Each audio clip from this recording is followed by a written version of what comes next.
Hi, I'm Akhil Dua. You're listening to my e-commerce journey podcast, where every Monday I speak to an entrepreneur on how they built a successful online business in India. The show is brought to you by Sellers Army, India's first private community for owners and managers of online stores. Please subscribe to our YouTube channel and enjoy the conversation. Welcome to another episode of Sellers Army podcast. Today's episode is extra special for a couple of reasons. One, we have a very close friend of mine as our guest. And second is that she's been extremely successful in the e-commerce space. Lastly, the fact that she has been able to take her almost 40-year-old business and bring it online is extremely inspirational for people who are thinking about what kind of business to get into now digitally. So, Jivika, welcome to Sellers Army's podcast. Good to see you. Hi.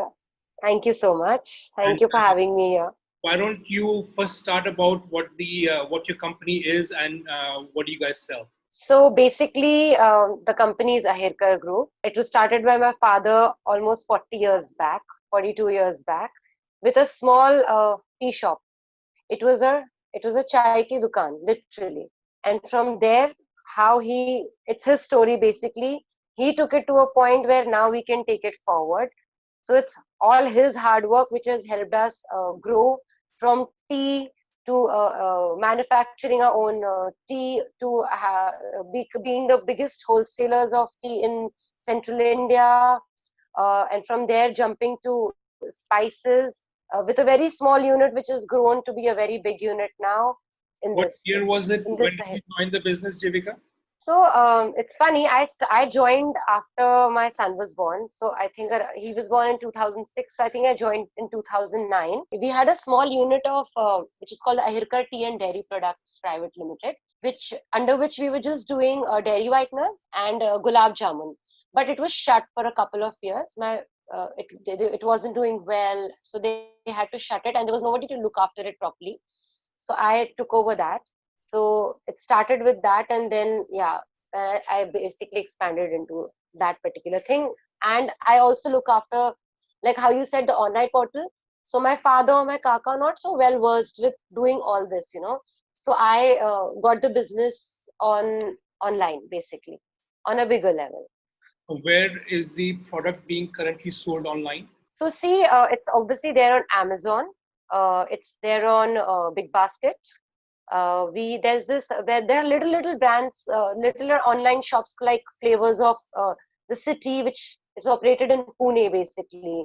So things like that, and then India Mart, if you've heard of it, it's a B2B e-commerce portal. Yeah, so we are on that also, and we've been quite successful there also to uh, get a bigger brand, connect with people on a bigger level, on a distributorship level, not on a consumer base. So because Amazon or Big Basket or all these are consumer based portals, but India Mart is a higher, which looks after bigger sales. Maybe it could be exports or anything like that. Can you share some production figures and some quarterly or annual sales figures? What you guys are currently doing? What did you start with and where you are now? Whatever you're So comfortable. I can't give you the exact figures because I don't know of it. I look after my brand. So Sauchi last year had a sale of more than 100. I'm not sure, but yeah, like if you consider it in tons, so 100 tons is the sale every month that we do in Saudi. Mine should be somewhere around because mine is a very small market. Its instant food is not that big, so I think around 5 tons or 5 to 10 tons. And tea is a very large market, so that should be another 30-40 tons. So yeah, so around 200 tons of material we sell minimum in a month. Okay, so So, and depends on from the market, from seasons to season also. Like this so season would be for the tea. let me Yeah. let me rewind a little bit so there's more clarity. Under the Ahirkar group, there are three different verticals. One is tea. The other is the spices, which you mentioned, the Saudi spices, and then the third, which is more of your domain, is the pre-mixes or the ready mixes, which I believe is called the brand is called Shahi. Yeah. Okay, got it. The brand is called Shahi. So So Shahi, I started with Gulab Jamun mix. That was my first product that I had launched, which started doing well. And then I came into instant mixes like dhokla, idli. So right now, and last year I launched my range of pickles. So it comes under the brand of Shahi pickles. And right now I'm working on papad.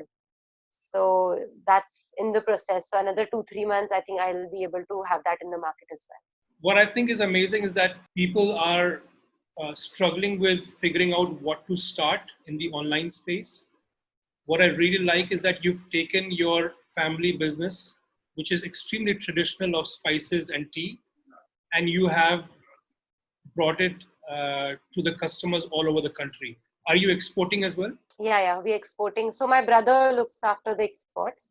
So we're exporting as well. And obviously we want to go beyond my brother's thing because his is a different department altogether. So we are looking at a bigger market on the export side also because we have these very nice products that we have developed, which would do really, really well outside the country as well. So the simple product called Magic Paste, it's available everywhere.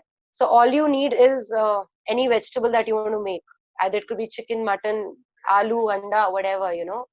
And all you have to do is put that paste, add some water, put your vegetable or veg, non-veg, whatever, and just boil it to cook, and it's ready. You need not put anything else. No, don't need onions, tomatoes, haldi, mirchi, oil, salt, nothing at all. So that's the call for the demand for the scenario right now. People don't have time. People are in a rush, and people are foodies. And when you're staying abroad, you can't afford to go out or order in all the time. So such products are doing really well. So I have connected with Amazon International as well.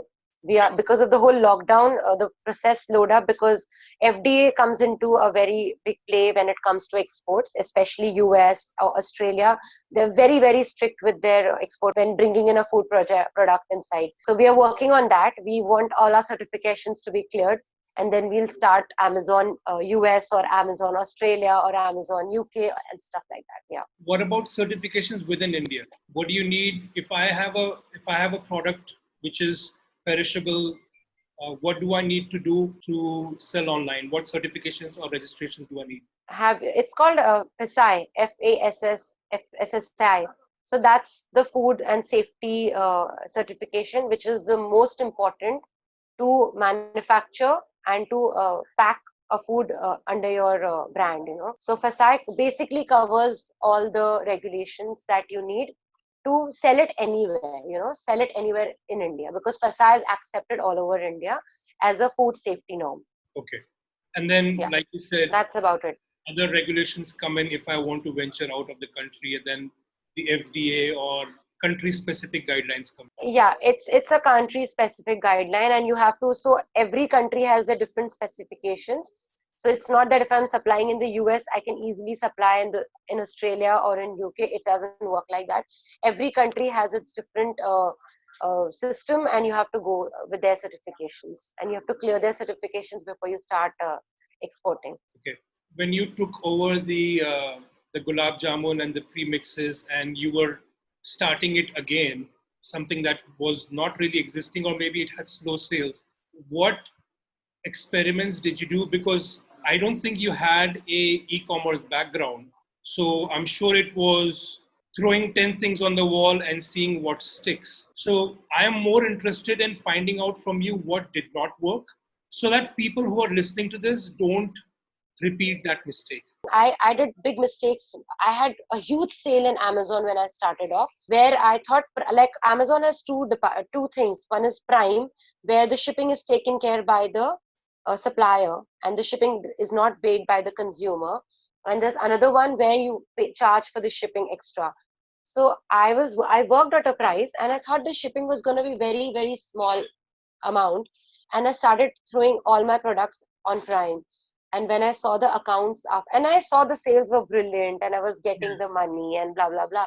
But so you have to do an accounting after a certain time, and I had just helped a department set up that thing. I wasn't looking after the accounts, but I thought, okay, 6 months have passed by. Let me see how it is, and I realized Sales were happening, everything, but shipping was one thing they were charging a lot from me.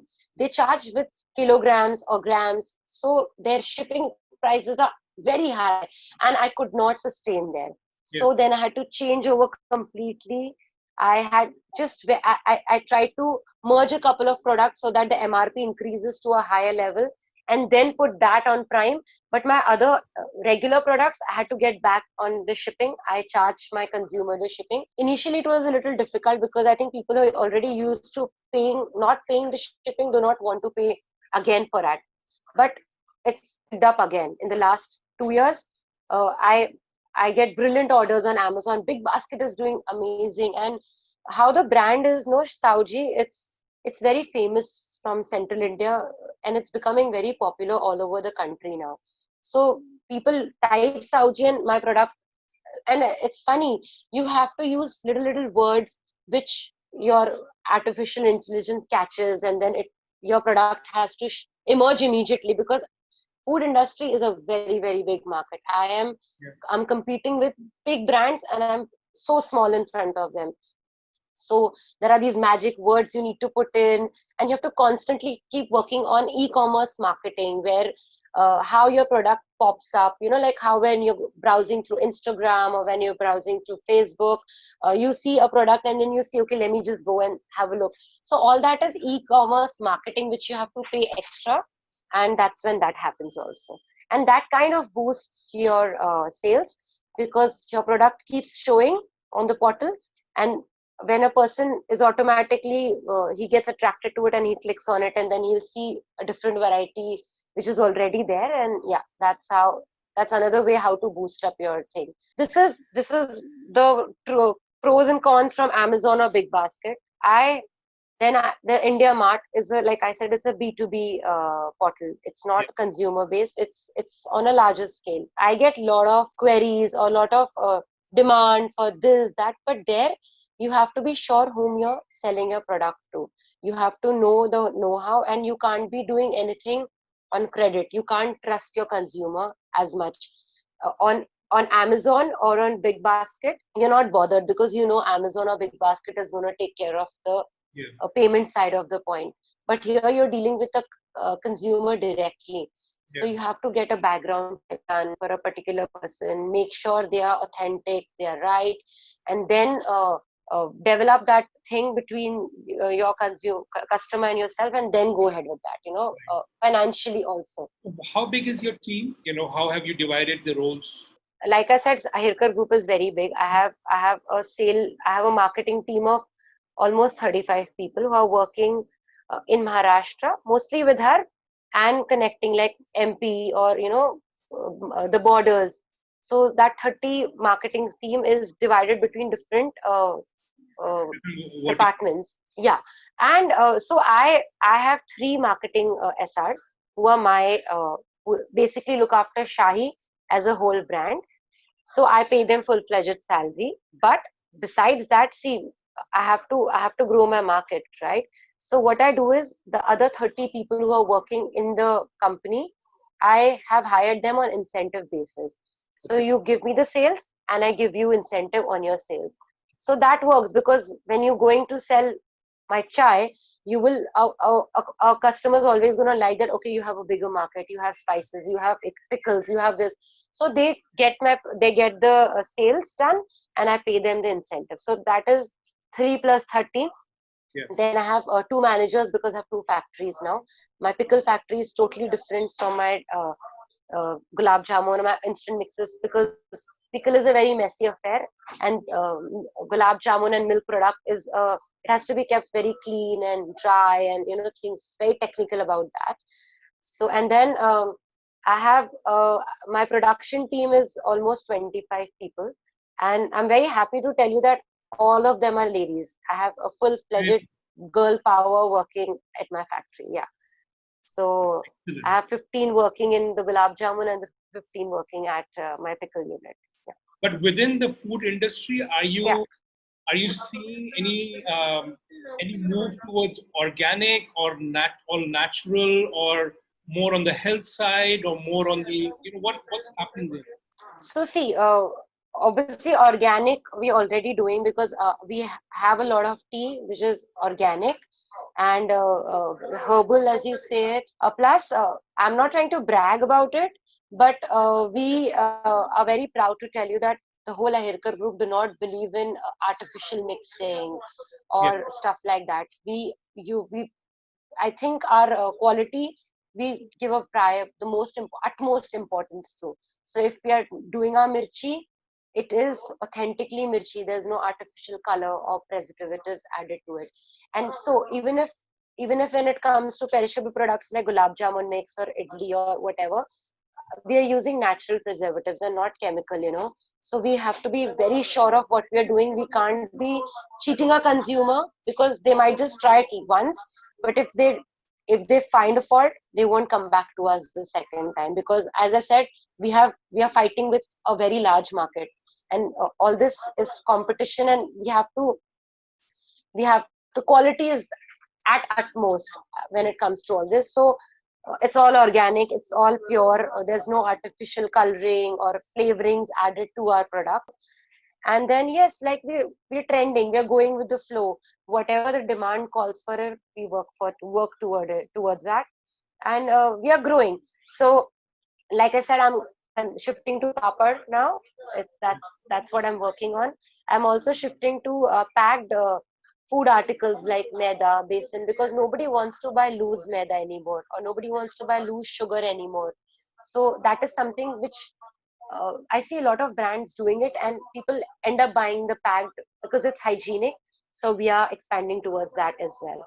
There's a girl sitting in Assam today, listening to you, and she's getting inspired by, how after giving birth to your child, you managed to come back into the working scenario, joined your family business again, and then you started with something, just a couple of articles, and then you've grown it now to where you are expanding not within the country but outside the country as well.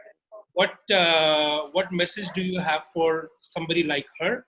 And then I also want to ask you, what piece of advice would you have for someone who is already in the food industry but is looking to grow? Okay, so my advice would be that, see, it's about the quality of time you give to your work. It's not about the quantity of time you give to your work.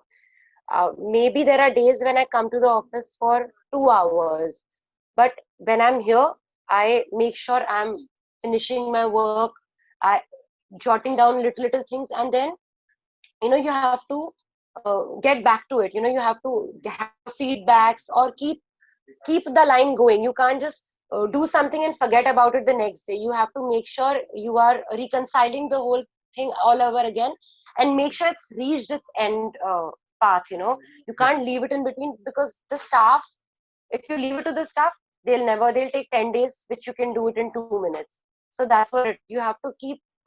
It's about delegating. And also today, telephone or social media or computer, it's so easy. You can be anywhere in the world, but you can still be connected to your work. So that is a very big advantage. So it's just about the quality of time you're giving to your work. And to grow is study the market, see what calls for it, see if it's feasible for you, uh, uh, whether you can expand in that department.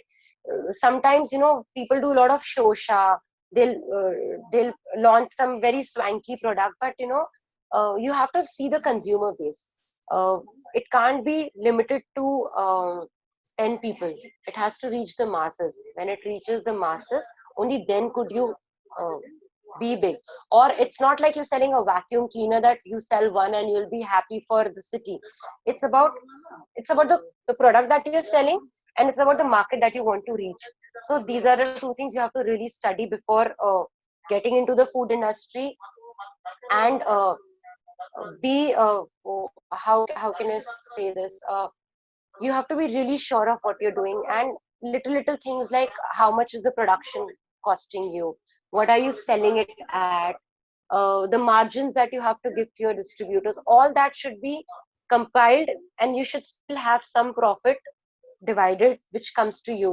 Jivika, thank you so much for your time. I'm really inspired by what you have done in a very short amount of time, and the fact that you have an entire female force working behind you and with you just goes to show that your business is not just about making money and just about making a profit, but also um, improving the lifestyle of others as well. Thank you so much. Thank you again for having me.